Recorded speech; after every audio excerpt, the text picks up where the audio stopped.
సాంబారు ఎలా చేయాలో చూపిస్తా చూడండి. ఆయిల్ పెట్టుకున్నాను, కుక్కర్లో ఆవాలు వేసుకున్నాను. ఆవాలు చిటపటం అయిన తర్వాత ఆల్రెడీ నేను కుక్కర్లో పప్పు విజిల్ పెట్టుకున్నాను, ఉడకబెట్టి పెట్టుకున్నాను. ఇప్పుడు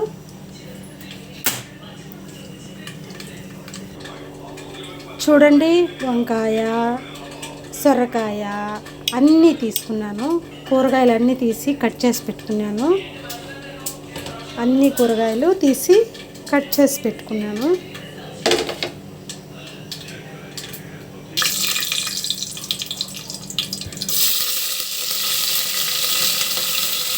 ఆనియన్, కరివేపిల అన్నీ వేసుకున్నా. మిక్స్ చేసి ఫ్రై చేసి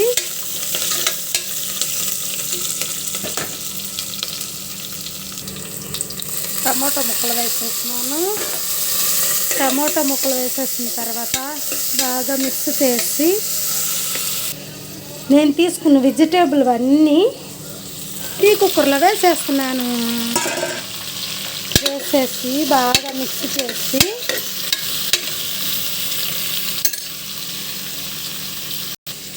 పసుపు, ధనియా పొడి,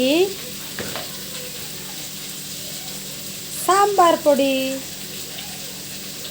వేసేసి సాంబార్ చేసేద్దాం.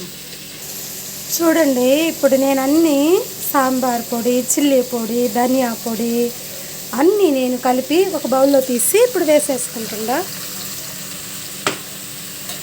ఉప్పు, సాల్ట్ వేసినాను.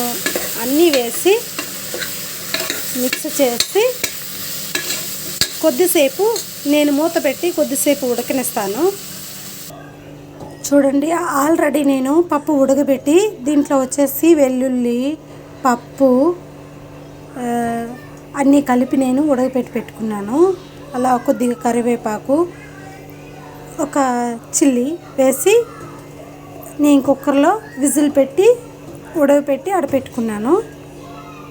వెజిటేబుల్ అన్నీ మగ్గుతున్నాయి. ఇలా మగ్గిన తర్వాత నేను చూపిస్తాను లాస్ట్ ఫైనల్. సాంబార్ చూడండి,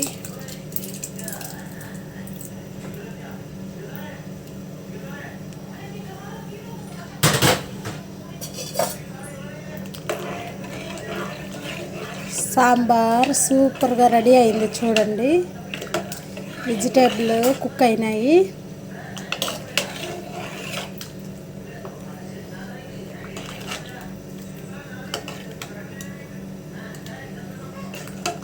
అన్నీ వెజిటేబుల్ వేసేసి సాంబార్ దోశలేకి, ఇడ్లీలేకి అన్నిటిలేకి సూపర్గా ఉంటుంది. ఒకసారి ట్రై చేసి చూడండి, టేస్ట్గా ఉంటుంది. ప్లీజ్ షేర్ చేయండి, సబ్స్క్రైబ్ చేసుకోండి.